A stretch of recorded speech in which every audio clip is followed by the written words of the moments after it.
जय हिंद दोस्तों, नमस्कार। हमारे चैनल में आप सभी का स्वागत है। दोस्तों आज हम बात करने जा रहे हैं महाभारत के 5 सबसे शक्तिशाली योद्धा के बारे में। चलिए जानते हैं, वीडियो को अंत तक जरूर देखना। दोस्तों महाभारत प्राचीन काल का सबसे बड़ा युद्ध माना जाता है।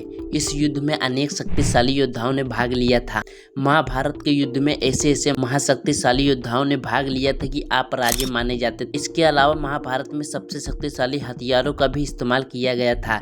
लेकिन क्या आप जानते हैं कि इतने महान योद्धाओं में से सबसे शक्तिशाली योद्धा कौन था? चलिए जानते हैं, वीडियो में अंत तक जरूर देखना। वीडियो में आगे बढ़ने से पहले एक लाइक और सब्सक्राइब जरूर कर देना। नंबर 1, अर्जुन। महाभारत के युद्ध में सबसे शक्तिशाली युद्ध के रूप में अर्जुन को माना जाता है कि अर्जुन के पास कई अस्त्र शस्त्र का ज्ञान था। कहते हैं कि जब अर्जुन को चुनाव का मौका दिया गया तो वे कृष्ण की नारायणी सेना को छोड़कर उसने श्री कृष्ण निहत्थे को चुना। उन्होंने कृष्ण को चुनाव किया। यह महाभारत का सबसे बड़ा निर्णय था। अर्जुन ने ही कौरवों के आधी से अधिक सेना को मार डाला था। इसमें भीष्म और कर्ण शामिल थे। नंबर 2, द्रोणाचार्य। द्रोणाचार्य ने ही दोनों तरफ की सेनाओं को ज्ञान दिया था। इनके पास हर अस्त्र चलाने का ज्ञान था। इसमें नारायणी अस्त्र, पशुपात अस्त्र और ब्रह्म अस्त्र भी शामिल थे। वैसे तो युद्ध में द्रोणाचार्य को कभी सीधे नहीं पराजित किया जा सकता था।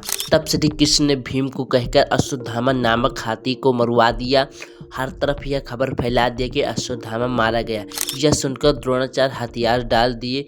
तब धृष्टद्युम्न ने छल से द्रोणाचार्य का वध कर दिया। नंबर 3, दानवीर कर्ण। कर्ण को उसके कवच और कुंडल के साथ कभी भी हराया नहीं जा सकता था। कहते हैं कि पहले छल से ही कर्ण को कवच और कुंडल का त्याग करवाया गया।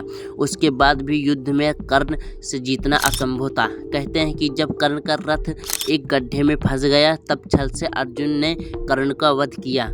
कर्ण को वरदान मिला था कि उसके कवच और कुंडल को दुनिया का कोई भी अस्त्र शस्त्र नहीं भेज सकता था।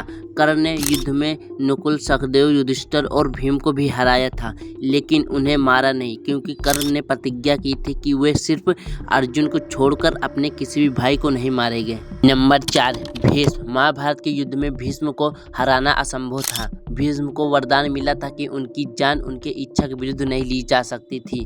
10 दिनों तक युद्ध में पांडवों भी समझ चुके थे कि भीष्म को हराना असंभव था। कहते हैं कि भीष्म ने महर्षि परशुराम को भी हराया था, जो कि विष्णु के अवतार थे। तब शिखंडी को आगे कर अर्जुन ने भीष्म पर सैकड़ों बाण मारे और भीष्म तीरों के बिस्तर पर फंस गए। तब उनकी अपनी मर्जी से उन्होंने अपनी देह को त्याग किया। नंबर 5, श्री कृष्ण। महाभारत के सबसे शक्तिशाली योद्धा श्री कृष्ण थे। माने जाते हैं कि श्री कृष्ण भगवान विष्णु के अवतार थे। उन्होंने महाभारत के युद्ध में कोई भी हथियार इस्तेमाल नहीं किया। श्री कृष्ण सिर्फ अपनी रणनीति से वे इतने महान योद्धाओं को मात दे पाए। कहते हैं कि अगर श्री कृष्ण हथियार उठा लेते तो सिर्फ अपने सुदर्शन चक्र से कौरवों की पूरी सेना को विनाश कर सकते थे। श्री कृष्ण के सामने कोई भी योद्धा अमर नहीं था।